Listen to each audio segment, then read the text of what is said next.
Prime Minister Narendra Modi's 3 day visit to Australia this week coincided with a year since Labour Party leader Anthony Albanese was elected Prime Minister and gave a fillip to growing bipartisan ties.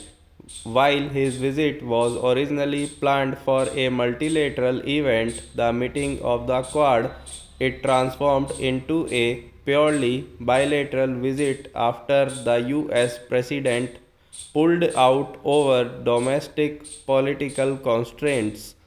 Japanese Prime Minister Fumio Kishida followed suit, and a shortened Quad summit was held in Hiroshima. As a result, Mr. Modi's Sydney sojourn was much more in the spotlight, particularly his address to the Indian community, which Mr. Albanese joined in, as well as the address to business groups.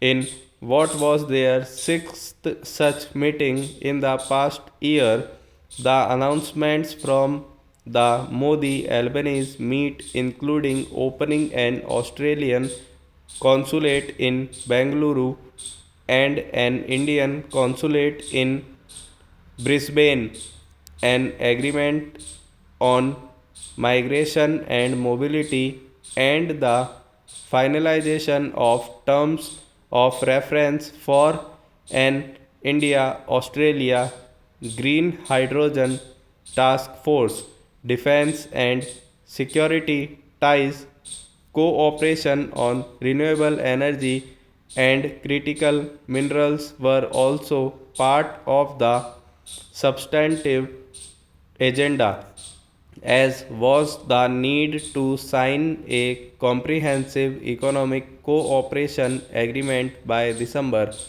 On international issues, despite their differing stances on Russia's invasion of Ukraine and Western sanctions, they found continuing and common cause on maintaining a free and open Indo Pacific and dealing with an aggressive China.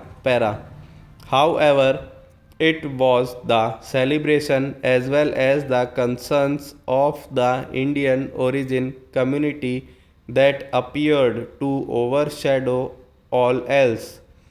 While both leaders exulted in the mammoth crowd at Sydney's Superdome, Mr.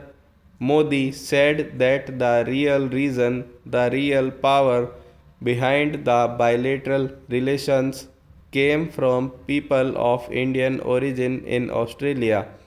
On the subsequent morning, activities of other groups and conflicts also tracing back to people of Indian origin were discussed as Mr. Modi repeated his concerns over vandalism and attacks, defacing community centers and temples with pro Khalistani, anti India, and anti Modi graffiti.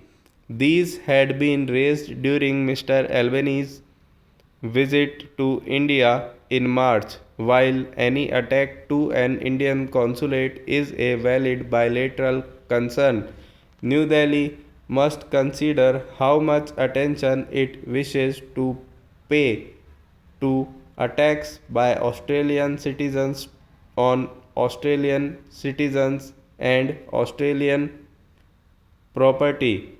While the growing incidents may be cause for worry, it is by no means clear that giving them center stage during such visits is conducive to strengthening the common understanding between both countries or in the best interests of the 3 Ds, Mr. Modi said, bind the two countries today: democracy, diaspora, and dosti, in bracket friendship bracket close.